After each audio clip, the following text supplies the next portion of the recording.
Did you know one of history's greatest philosophical works was written by a man facing certain death? Boethius was at the peak of Roman power in 524 AD. A wealthy senator, trusted advisor to kings, with everything a man could want. Then came the knock at his door, arrested for treason, thrown into a cold, dark prison cell. His execution was guaranteed. No trial, no mercy, no hope of escape. But instead of begging for his life, Boethius did something extraordinary. He began to write. In that freezing cell, awaiting death, he created the consolation of philosophy. While his body was trapped, his mind soared free. He discovered that true happiness doesn't come from wealth or power. It comes from virtue, from wisdom, from things no one can take away.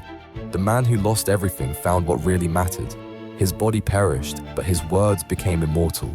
Sometimes our darkest moments reveal our brightest truths.